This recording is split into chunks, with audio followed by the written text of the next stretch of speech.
Oke, oke, udah recording. No, We just start. So, good afternoon, Miss and everyone. As today, me and my group is going to present our topic on this course about religious diversity, coexistence, and identity.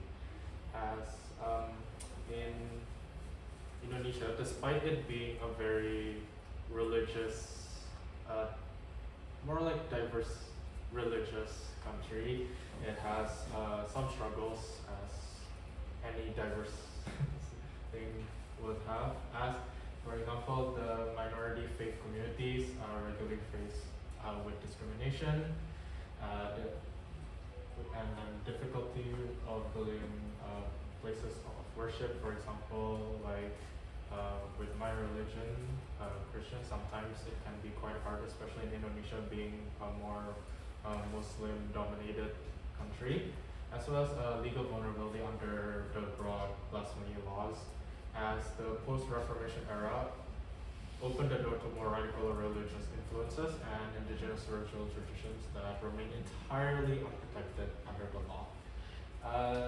Just quickly mentioning our SGD connections, our topic here is connected to SGD number 10, Reduce Inequalities, where with being such a diverse country, I think each and every religion that is present in our country should be more accepting that we are one, just like our country symbol, as well as SGD number 16, peace, justice, and transformation.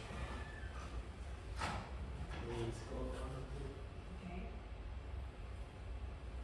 For the proposed solution to this problem, of course, there's with the law. There's either we revise it, or we accept it, or we reject it entirely. But I think for this, I think for the law that we've chosen, which will be explained much deeper, I believe that we should be revising it instead of rejecting it or accepting it as a whole, by narrowing, as because the law that we have chosen has quite a vague definition of the blasphemy to prevent the law being misused. Oh, what? Then we remove articles that criminalize apostasy, restricting regional living laws that contradict the Constitution and the principles of our symbol, Pancasila. As the goal is to not dismantle the law, but to realign it with Indonesia's own founding values and justice and unity in diversity, which is the Bhinneka Tunggal Ika.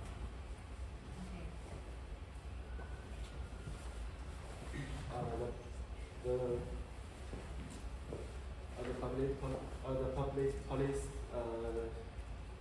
we have chosen the new criminal code, or more known as KUHP, which took full contracted on January 2, 2026.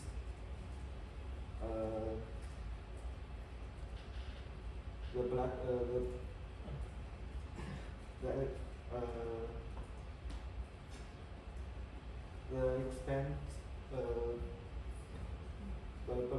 blasphemy provisions from 1 to 6 articles.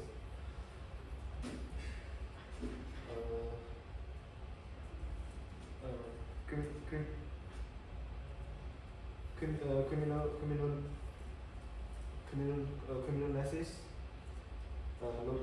local Sharia and implementation. The government enforce living laws. Many permanent local Sharia in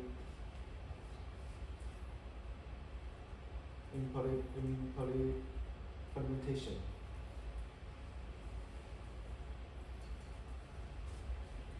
Just to add on the public policy, it's essentially how the criminal code expands on blasphemy provisions, criminalizes the policy, and allows regional government to enforce living laws, as they describe the law as more of a modernization take on Indonesia's or the colonial era legal system, as it has been quite widely condemned as quite a threat to civil liberties and religious minority rights. Do you want the action plans? I'll scroll down a bit. Right here. As for our action plans on what we can do about it, of course,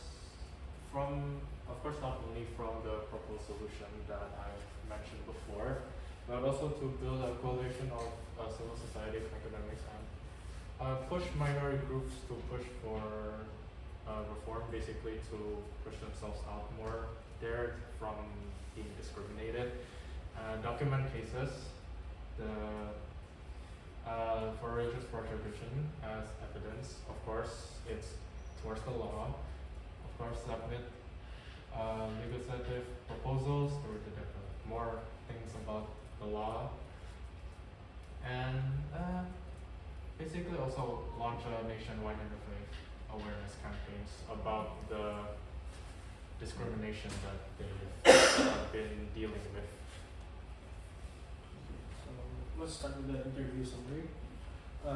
For the religious leader, he believes that the diversity is a divine will, and that Indonesia's many religions are not not a source of conflict but of strength. He draws a clear line between between social tolerance, where all people should cooperate and respect one another, and personal religious matters, which remain each individual's own. He encouraged the younger generations to always verify information before spreading it to avoid becoming agents of division. Here's our law expert. He said, Indonesia's constitution already guarantees religious freedom. The real challenge is license subsidiary regulation that create barriers for minorities, minority communities. In practice, we believe that the law must be enforced strictly and fairly without discrimination to ensure that tolerance in Indonesia goes beyond being just a slogan. And that's institutions such as the Forum for Religious Harmony play an important role in mediating tensions before they escalate into larger conflicts. And for the reflections, Indonesia's religious diversity is one of its greatest strengths, but it requires active protection to be meaningful, as it should reflect the true spirit of Pancasila.